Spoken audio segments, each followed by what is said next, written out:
हाँ जी, स्वागत है आप लोगों का हमारी मंथली करंट अफेयर्स की क्लास में। करंट अफेयर्स एक ऐसा टॉपिक है जो किसी भी गवर्नमेंट एग्जाम के लिए संजीवनी माना जाता है। अगर हम करंट अफेयर्स में अच्छा स्कोर करते हैं तो हमें एक एक्स्ट्रा एज मिलता है मार्क्स में। तो आज की क्लास में हम अक्टूबर मंथ के करंट अफेयर्स को कॉन्सेप्ट बेस्ड एमसीक्यूज के थ्रू देखने वाले हैं। जैसे कि Asian Games, national film awards, SCO organisation, women reservation bill, best tourism village, India का अपना space station, Rashtriya Ekta Diwas and many more. So please stay with us for next few minutes. And I can assure you exam point of view से इससे बाहर कुछ नहीं आएगा current affairs में। And आपको कुछ लिखने की भी जरूरत नहीं है, इसकी पीपीटी का लिंक आपको डिस्क्रिप्शन में मिल जाएगा and you can download from there. So let us study together. So first is during recently conducted Asian Games in Hangzhou, China, in which sport Indian men and women teams clinched gold medal। तो ऐसी कौन सी sport थी जिसमें main team को and women team दोनों को ही gold medal मिला था? इसका करेक्ट आंसर है क्रिकेट। क्रिकेट 2010 में इंक्लूड हुई थी एशियन गेम्स में, बट इंडिया ने फर्स्ट टाइम पार्टिसिपेट किया है इन 2023। तो ये भी फैक्ट हमें याद रखना है। 2010 में क्रिकेट इंक्लूड हुई थी एशियन गेम्स में, बट ये इंडिया का डेब्यू था क्रिकेट में इन एशियन गेम्स। एंड इंडिया ने 107 मेडल्स जीते थे एशियन गेम्स में with fourth rank. Maximum medals हमें एथलेटिक्स में आए थे और दो नई मेडल स्पोर्ट्स का डेब्यू हुआ था, esports and break dancing. तो इस पे हमने एक सेपरेट वीडियो भी बनाई हुई है जिसका लिंक आपको डिस्क्रिप्शन में मिल जाएगा। एक बात और याद रखनी है, इसमें लास्ट टाइम ये 2018 में हुआ था एशियन गेम्स जकार्ता में, और इंडिया ने 70 मेडल्स जीते थे। 2023 वाला हमारा बेस्ट टैली है, तो इसको भी याद रखना है। इंडिया ने अपना रिकॉर्ड ब्रेक किया था 2018 का। और आपको कमेंट बॉक्स में बताना है कि 2026 का एशियन गेम्स कहाँ पे होगा। Next is India's first semi high speed regional rail service Namo Bharat to be run between. ये रन करेगी बिटवीन दिल्ली एंड यूपी। इसमें तीन कॉरिडोर्स बन रहे हैं, थ्री कॉरिडोर्स हैं। वन इज दिल्ली यूपी, जो कि अभी दिल्ली मेरठ बन रहा है। सेकंड इज दिल्ली अलवर, अलवर राजस्थान में है। एंड दिल्ली पानीपत, पानीपत हरियाणा में है। और फर्स्ट फेज में दिल्ली यूपी वाला कॉरिडोर बन रहा है। तो इस बात का भी ध्यान रखना, तीन कॉरिडोर्स हैं, दिल्ली यूपी जिसे हम दिल्ली मेरठ बोल रहे हैं, दिल्ली अलवर जो कि राजस्थान में है, एंड दिल्ली पानीपत जो कि हरियाणा में है। एंड यू कैन सी इसका ब्रांड नेम रैपिडेक्स था जब ये स्टार्ट हुआ था। इसको नेम किया गया एस नमो भारत। और फर्स्ट फेज में 17 किलोमीटर्स को of Delhi Meerut corridor was recently inaugurated by PM Modi. Meerut कहाँ पे है? यूपी पे। तो इस फैक्ट का भी हमें ध्यान रखना है। Which village in Gujarat Kutch district has been honoured with prestigious best tourism village title by UNWTO. तो हमारे लिए बहुत ही प्राउड की बात है कि हमारे विलेजेस को वर्ल्ड में रिकॉग्निशन मिल रहा है। इसका करेक्ट आंसर है धोर्दो। धोर्दो कहाँ पे है? इन कच्छ डिस्ट्रिक्ट ऑफ गुजरात। और यहीं पे होता है फेमस रण उत्सव, जो कि नवंबर 1 से स्टार्ट हो रहा है। तो इस चीज का भी हमें ध्यान रखना है। The peace prize of the German book trade for 2023 has been awarded to. ये अवार्ड हुआ है Indian born American Salman Rushdie को। And the correct answer is Salman Rushdie. This is his picture. And ये अवार्ड स्टार्ट हुआ था 1950 में। And it recognises a personality committed to serving international understanding between nations and cultures through their work. इनकी काफी सारी books है, but हमारे exam point of view से सिर्फ हमें इतना याद रखना है कि अवार्ड किसको मिला है। The peace prize of the German book trade मिला है सलमान रश्ताई को। Which of the following amendments allocates 33% seats in Lok Sabha and state legislative assemblies for women? ये रिसेंटली प्रेसिडेंट ने इसको अपना एसेंट दिया है। इसका करेक्ट आंसर है 106th अमेंडमेंट एक्ट। तो सिंपल सा क्वेश्चन आएगा एग्जाम में कि कौन सी अमेंडमेंट ने ये एलोकेट किया 33% सीट्स टू वुमेन। तो हमें याद रखना है 106th अमेंडमेंट एक्ट। इस पे डिटेल पे हम एक सेपरेट वीडियो लेके आएंगे जिसमें हम आर्टिकल्स, इसके चैलेंजेस क्या हैं, तो आप उसको देख सकते हैं। अभी के लिए हम इसको यहीं पे सीमित रखते हैं। So you can see this act provides for 1/3 of total seats in the House of People, the Legislative Assembly of every state and National Capital Territory of Delhi for 15 years। 15 साल के लिए रिजर्वेशन मिलेगी women को 33%। तो इस चीज़ का हमें ध्यान रखना है। इसमें आर्टिकल्स हैं, चैलेंजेस है, वो हम एक सेपरेट वीडियो में आपको अच्छे से समझाएंगे। सो आप चैनल के साथ बने रहिए। Recently, Union Minister Nitin Gadkari has inaugurated the tallest 418 feet high national flag at। तो ये रिसेंटली इनोग्रेट हुआ था। इससे पहले पाकिस्तान का फ्लैग था 400 फीट का, हाईएस्ट था। तो ये हुआ है अटारी वाघा बॉर्डर पे। You can see this is our flag and this is Attari Wagah border. This is union minister Nitin Gadkari, CM of Punjab Sardar Bhagwant Mann and other dignitaries. सो इस पे एक मल्टीपल क्वेश्चन बन सकता है मल्टीपल स्टेटमेंट्स में कि एक सर्विलियंस सिस्टम भी अडॉप्ट किया गया फ्लैग पे। सो दिस इज करेक्ट। इस पे एक सर्विलियंस सिस्टम भी डाला है जिसको जो हेल्प करेगा बीएसएफ ट्रूप्स को to keep track of the activities near the border. तो इस चीज का भी ध्यान रखना है। एग्जाम में मल्टीपल स्टेटमेंट्स भी पूछी जा सकती है। PM Swanidhi scheme recently in news for empowering female micro entrepreneurs in urban areas is under which ministry? So recently SBI की एक रिपोर्ट के मुताबिक 43% बेनिफिशरीज इस स्कीम के PM स्वानिधि स्कीम के फीमेल स्ट्रीट वेंडर्स थे। तो ये हमारे लिए बहुत ही इंपॉर्टेंट है। हम अपने आप को प्रमोटर ऑफ जेंडर इक्वालिटी बोलते हैं। हमारा SDG गोल नंबर 5 भी यही बोलता है, जेंडर इक्वालिटी। तो इस चीज का ध्यान रखना है। एग्जाम पॉइंट ऑफ व्यू से बहुत ही इंपॉर्टेंट स्कीम है PM स्वानिधि। 43% इसके बेनिफिशरीज थे फीमेल स्ट्रीट वेंडर्स। और ये किसने लाई है मिनिस्ट्री ने? Ministry of housing and urban affairs, PM Svanidhi scheme. As you can see ये 2020 में लॉन्च हुई थी कोविड के टाइम पे। एंड इसमें वर्किंग कैपिटल लोन मिलता है 10,000 रुपए तक without any collateral and fully funded by government of India. इसमें एक और फैक्ट का ध्यान रखना है कि ये सिर्फ अर्बन एरियाज के लिए है। ये सिर्फ अर्बन स्ट्रीट वेंडर्स के लिए है। India is planning to launch its own space station and man mission on moon by years. So recently हमने देखा कि हमने चंद्रयान 3 भेजा मून पे।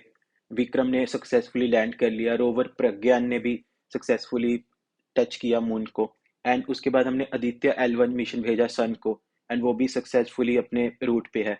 तो इंडिया के एम्बिशंस और भी बढ़ते जा रहे हैं to launch its own space station and man mission on moon by years. So recently PM Modi ने ये प्लान किया था। दैट इज 2035 एंड 2040 कि 2035 तक हम अपना स्पेस स्टेशन लॉन्च करेंगे एंड 2040 तक हम मून पे मैन मिशन भेजेंगे। तो आजकल के एग्जाम ट्रेंड्स में ऐसे क्वेश्चंस बहुत पूछे जा रहे हैं। तो इन 2 ईयर्स का हमें ध्यान रखना है अच्छे से। और हमें ऑपरेशनल स्पेस स्टेशन का भी पता होना चाहिए। So as of now international space station जो कि 5 कंट्रीज का कलेक्टिव है, NASA America, JAXA Japan, CSA Canadian space agency, ESA European and Roscosmos from Russia. तो ये 5 कंट्रीज का ज्वाइंट प्रोग्राम है। और चाइना का अपना है टियांगोंग स्पेस स्टेशन जिसमें अभी तिहान हे एंड वेंशन मॉड्यूल्स लॉन्च किए थे उन्होंने। तो ये भी फैक्ट का हमें ध्यान रखना है। Grandmaster Raunak Sadhwani recently won the 5 world junior chess championship. ये कहाँ पे हुआ था? ये हुआ था इटली में। सार्दिनिया नाम की प्लेस है वहां पे, सार्दिनिया इटली में। और रौनक सिद्धवानी ने डिफीट किया था Arseny Nesterov of Russia. And prime minister Modi ने इन्हें कॉन्ग्रेचुलेट भी किया था। तो इसलिए हमारे एग्जाम पॉइंट ऑफ व्यू से इंपॉर्टेंट है। Which of the following dam is to be built within Panna Tiger Reserve as part of Ken-Betwa River Interlake Project? तो ये रिसेंटली न्यूज में था बिकॉज इस प्रोजेक्ट को इन्वायरमेंटल क्लियरेंस मिल चुका है गवर्नमेंट की तरफ से। And this is Daudhan dam. तो इस प्रोजेक्ट में जो केन रिवर है, केन रिवर यहाँ पे जा रही है। You can see this is Ken river. So ये दोनों ही, पहले तो बेतवा एंड केन, ये यमुना की ट्रिब्यूटरीज है। तो एक फैक्ट तो हमें यही पूछा जा सकता है एग्जाम में कि केन एंड बेतवा रिवर किस रिवर की ट्रिब्यूटरीज हैं। एंड ऑप्शंस में आपको डाल देंगे यमुना, चंबल, गंगा एंड गोदावरी। तो ये है यमुना की ट्रिब्यूटरीज। फर्स्ट फैक्ट तो यही याद रखना है। और इसमें सरप्लस वाटर केन रिवर का जो कि मध्य प्रदेश में ट्रांसफर किया जाएगा बेतवा रिवर में। केन से बेतवा रिवर में वाटर को ट्रांसफर किया जाएगा to irrigate the drought prone Bundelkhand region. और इसमें डैम बनेगा दोहदन डैम, जो कि माना जाता है कि पन्ना टाइगर रिजर्व का कुछ हिस्सा इस डैम में इसमें आएगा। डैम का कुछ हिस्सा पन्ना टाइगर रिजर्व में आएगा। तो इसलिए ये न्यूज में रहता है, इसलिए हमें ध्यान रखना है इसको। India's rank in the Global Hunger Index, recently published by Concern Worldwide and Vet Hunger Life, तो इंडिया की रैंक क्या थी? 111 सो हर कंट्री का जो GHI स्कोर होता है, ग्लोबल हंगर इंडेक्स स्कोर होता है, 100 पॉइंट स्केल पे कैलकुलेट होता है। 0 का मतलब होता है बेस्ट, 100 का मतलब होता है वर्स्ट, और 4 इंडिकेटर्स होते हैं, that is child mortality, stunting, wasting and under nourishment. तो एग्जाम में क्वेश्चन इस पे भी बन सकता है कि फॉलोइंग चार इंडिकेटर्स में कौन सा इंडिकेटर सही नहीं है। तीन इनमें से दे देंगे और एक कोई अलग इंडिकेटर दे देंगे। तो इस चीज का भी ध्यान रखना। इंडिया का स्कोर है 28.7 and categorise as serious. But India का मानना है कि ये जो इंडेक्स है ये फ्लॉड है, बिकॉज हम बहुत ही वर्ल्ड का लार्जेस्ट फूड प्रोग्राम चला रहे हैं। PM गरीब Kalyan Yojana, national food security act, PM मातृ वंदन योजना। तो इंडिया मानता है कि हमारी रैंक अच्छी होनी चाहिए, बट हमें बदनाम करने के लिए ये इंडेक्स लाया गया है। सो हमेशा ही न्यूज में रहता है, तो हमें अच्छे से इसको याद रखना है। Which game last played in the year 1900 is going to return at 2028 Los Angeles Olympics. तो कौन सी गेम थी जो लास्ट टाइम 1900 में प्ले की गई थी और दोबारा अभी 2028 के लॉस एंजलिस ओलंपिक्स में आएगी? सो इसका करेक्ट आंसर है क्रिकेट, जिसको रिसेंटली अप्रूव किया गया है इंटरनेशनल ओलंपिक कमेटी की 141st सेशन में, जो कि हुआ था मुंबई में। तो आप देख सकते हैं कितने फैक्ट्स हमें यहाँ से पता चल रहे हैं कि 2028 का ओलंपिक्स कहाँ होगा? लॉस एंजलिस में। कमेटी की मीटिंग कहाँ हुई थी? मुंबई में। और कौन सी गेम ऐड हुई थी? क्रिकेट प्लस ये चार games, lacrosse, flag football, softball, baseball and squash. तो पांचों गेम्स ही याद रखनी है। Electoral bond scheme was launched by the government of India in the year। तो ये स्कीम रिसेंटली न्यूज में थी बिकॉज सुप्रीम कोर्ट में इसकी हियरिंग चल रही है एंड अभी वर्डिक्ट नहीं आया। सुप्रीम कोर्ट ने अपना वर्डिक्ट रिजर्व किया होगा, so let's wait and watch for the final verdict. But ये स्कीम लॉन्च हुई थी 2018 में। और this is a bearer instrument like a promissory note that can be bought by Indian citizen और company incorporated in India.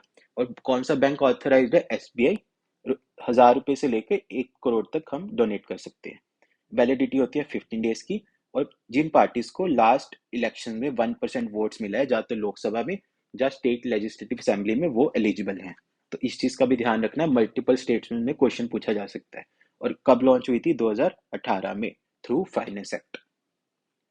First country in the world to legalise same sex marriage is.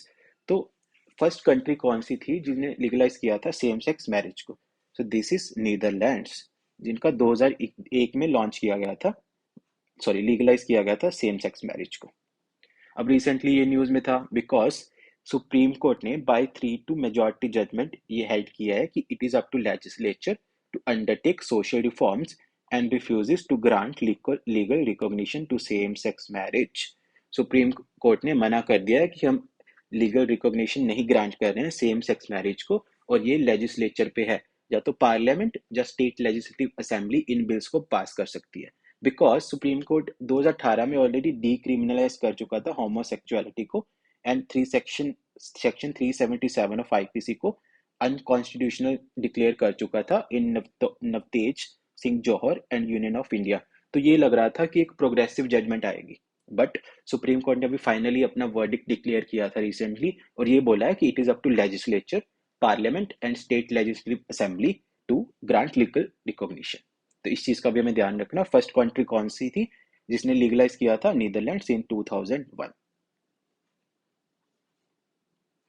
Recently, geologist Ritesh Arya has unearthed coral reef fossils at 18,000 feet above sea level at which place?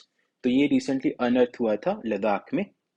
और this include intricate structures of coral colonies, जो हमें glimpse provide करते हैं कि पहले यहाँ पे एक एंशियंट अंडर वाटर वर्ल्ड था। इस चीज का हमें ध्यान रखना है। The mascot of the 37th National Games 2023 being held in Goa is। तो इसका मैस्कोट है मोगा, जो कि रिप्रेजेंट करता है इंडियन बाइसन जागौर, जो कि स्टेट एनिमल है गोवा का। As you can see, represent the spirit of determination and perseverance। Moga is depicted as an emblematic representation of Indian bison और gaur the state animal of Goa. So अभी ये games चल रही हैं, एक बार ये गेम्स खत्म हो जाएगी, इसके स्टैट्स हम एक सेपरेट क्लास में आपके लिए लेके आएंगे. Who is recently appointed as India's permanent representative to UN in Geneva? तो ये अपॉइंटमेंट हुआ है अरिनंदन बागची का. तो इस चीज का ध्यान रखना, Arindam Bagchi India permanent representative to UN in Geneva, इनकी अपॉइंटमेंट हुई है. राइट नाउ ये फॉरेन मिनिस्ट्री के स्पोक्स पर्सन है, फॉरेन मिनिस्ट्री के स्पोक्स पर्सन है. Rafah border crossing is the primary border crossing between, so this is the primary border crossing between Egypt and Gaza. आप लोगों को पता ही होगा इसराइल और गाजा, इसराइल और हमास के बीच अभी वॉर चल रहा है. तो जो भी लीगल एड, ह्यूमैनिटेरियन एड भेजी जा रही है, जैसे वाटर, मेडिसिन, फूड, तो इस क्रॉसिंग के दौरान भेजी जा रही है. That is Rafah border crossing, जो कि इजिप्ट और गाजा के बीच में है.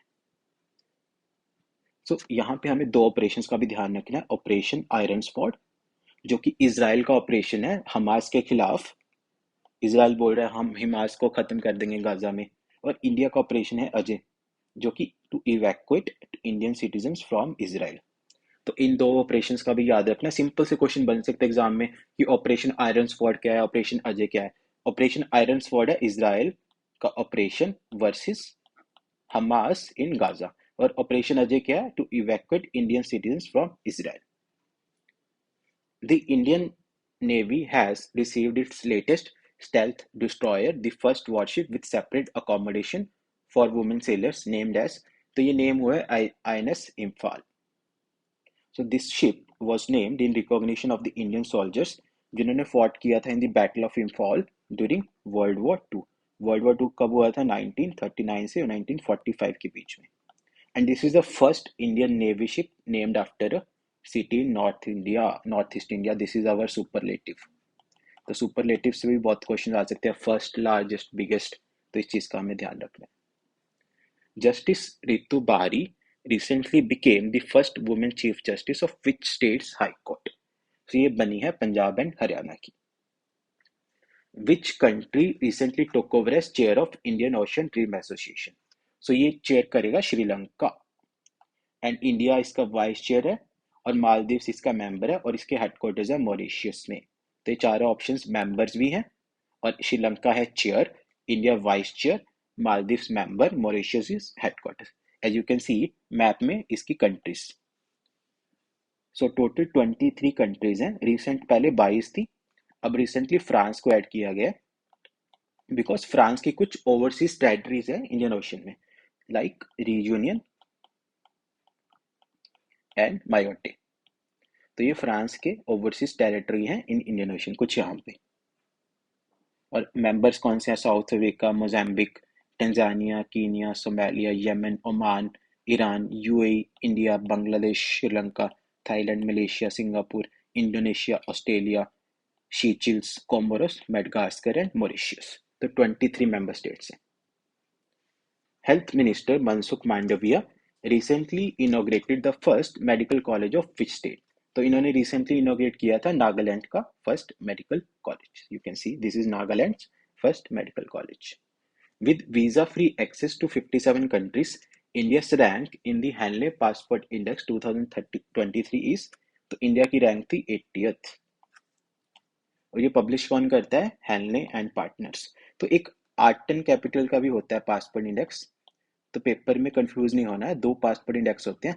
Henle passport index as the name suggest Henley and partners publish करता है, और द पासपोर्ट इंडेक्स पब्लिश करता है art and capital, the passport index. तो दो इंडेक्सेस हैं. Which river recently devastated Sikkim by flash floods? तो कौन सी रिवर ने सिक्किम को डेवास्टेट किया गया था बाय फ्लैश फ्लड्स? तो अभी रिसेंटली अक्टूबर में ही हुआ था, तीस्ता रिवर बेसिन में. सो वहां पे हैवी रेन्स हुई थी, जिसमें ग्लेशियल साउथ लोनक लेक ब्रीच हो गया था, and it causing a glacial lake outburst flood, GOLF बोलते हैं. अगर हम देखें 2021 में धौली गंगा रिवर्स में भी फ्लड इसी की वजह से आए थे, ग्लेशियल लेक आउटबर्स्ट फ्लड. मतलब इसकी कैरिंग कैपेसिटी कम हो जाती है और पानी ज्यादा हो जाता है, इसकी वजह से ये ब्रीच कर जाता है. और ये फ्लड कहाँ पहुंच गया, तीस्ता डैम में at Chungthang, and destroying the dam in minutes, जिसकी वजह से फ्लड्स आए थे। Which Hollywood actor is set to receive the prestigious Satyajit Ray Lifetime Achievement Award at 54th international film festival Goa? तो फर्स्ट फैक्ट तो यही हो गया कि इंटरनेशनल फिल्म फेस्टिवल कहाँ होगा? गोवा में।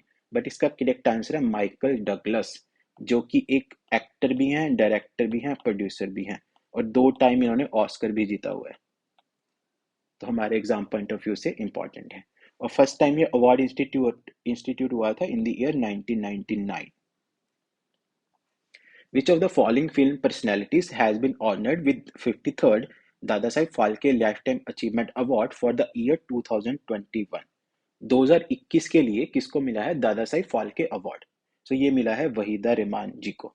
इनको अभी प्रेजेंट किया था हमारे राष्ट्रपति द्रौपदी मुर्मू जी ने इन अक्टूबर, जब नेशनल फिल्म अवार्ड सेरेमनी हुई थी, तब इनको प्रेजेंट किया गया था ये award. As you can see, static GK का एक क्वेश्चन है, 1969 में फर्स्ट टाइम अवार्ड हुआ था देविका रानी को। काफी बार ये क्वेश्चन एग्जाम से पूछा गया है कि फर्स्ट टाइम ये अवार्ड किसको मिला था। ये मिला था देविका रानी को, and this is India's highest award in the field of cinema.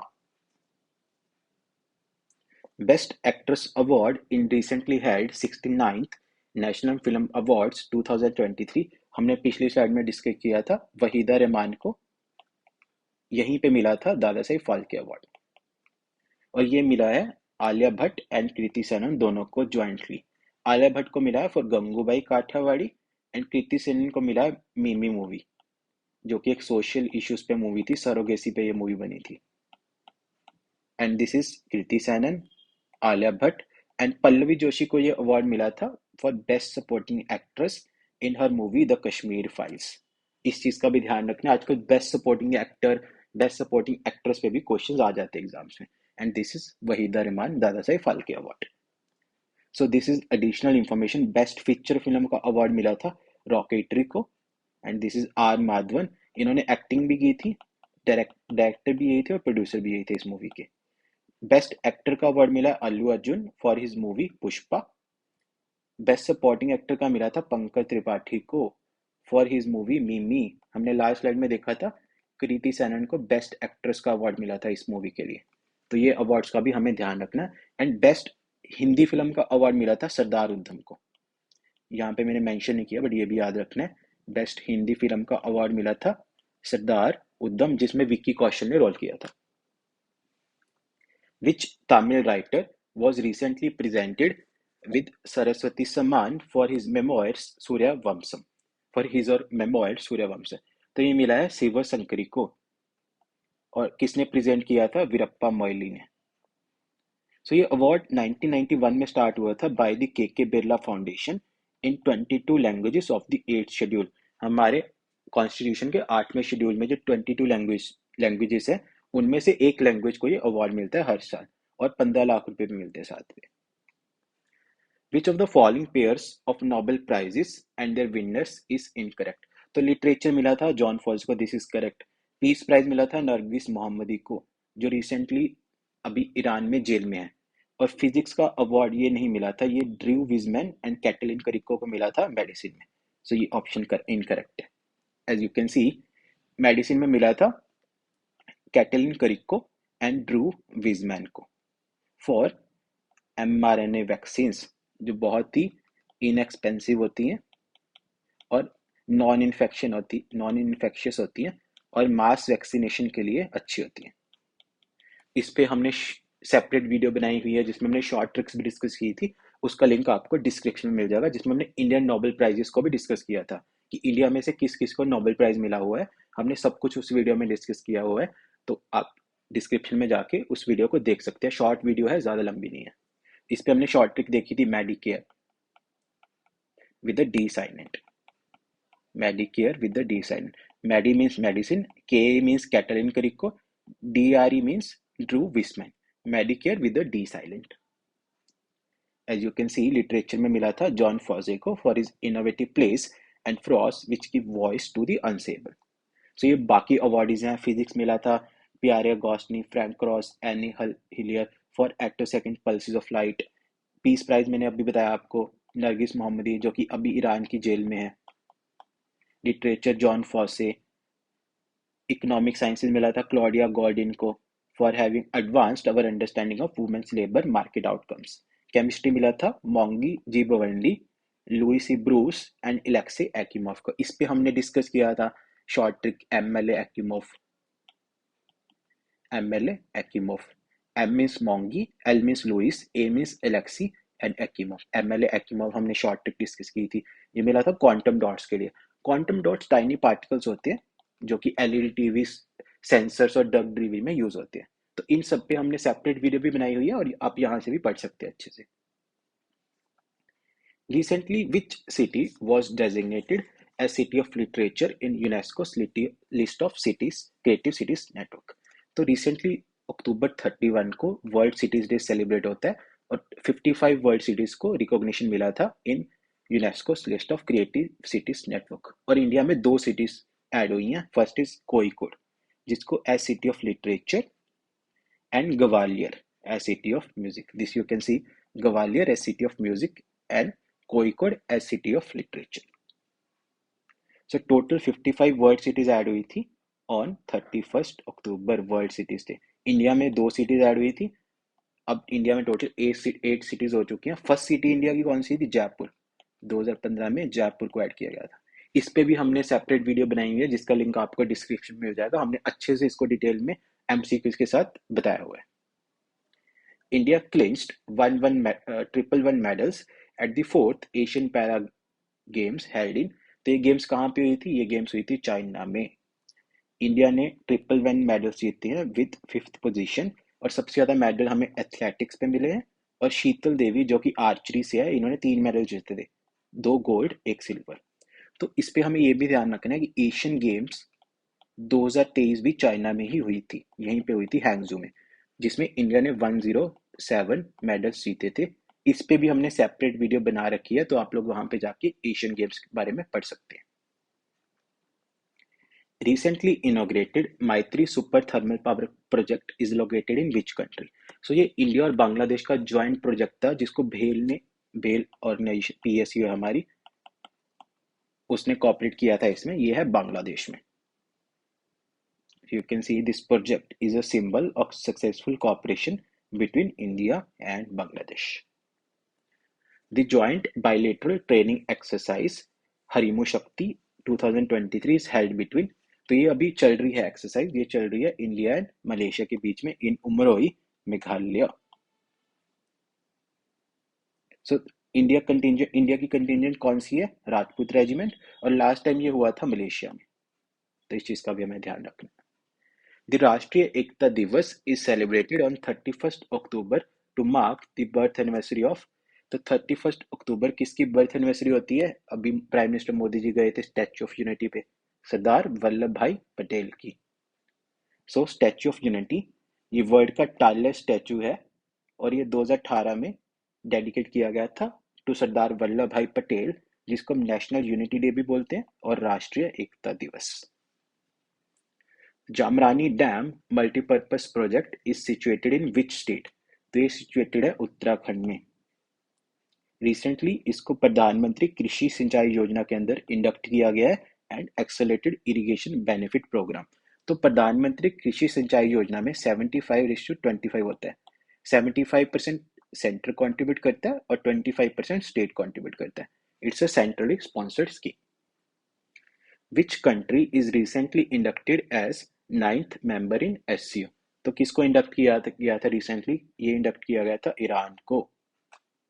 और रिसेंटली ये क्यों न्यूज में था? Because 22nd heads of government meeting चल रही है बिश्केक किर्गिस्तान में, जिसको रिप्रेजेंट कर रहे हैं हमारे foreign minister S Jaishankar. The 2023 Ballon d'Or recognizing the best footballers in the world। तो ये किसने जीता है? लियोनेल मेसी ने। इन्होंने इसको रिकॉर्ड 8th टाइम वॉन किया है, रिकॉर्ड 8th टाइम जीता है बैलन डियोर को, जो कि है अर्जेंटीना से। Western dedicated freight corridor is a 1506 kilometre long rail corridor that runs through the states of. So एक सेपरेट रेल कॉरिडोर है जस्ट फ्रेट के लिए, ताकि हमारी लॉजिस्टिक कॉस्ट कम हो, टाइम कम हो। तो ये रन करता है Maharashtra, Gujarat, Rajasthan, Haryana, Delhi and UP. So you can see it's a under construction rail freight corridor recently इसका 77 किलोमीटर का हिस्सा इनोग्रेट हुआ है बाय प्राइम मिनिस्टर मोदी, और it will connect Dadri in Uttar Pradesh to Jawaharlal Nehru port in Navi Mumbai. यहाँ से स्टार्ट होता है महाराष्ट्र, गुजरात, राजस्थान, हरियाणा, दिल्ली एंड यूपी। तो इन 6 स्टेट्स का ध्यान रखना, इस पे क्वेश्चन बन सकता है एग्जाम में। So that is it for the monthly current affairs. I hope आपको क्लास अच्छा लगा। Please like, share, subscribe and comment your feedback. Thank you and best wishes for your exams.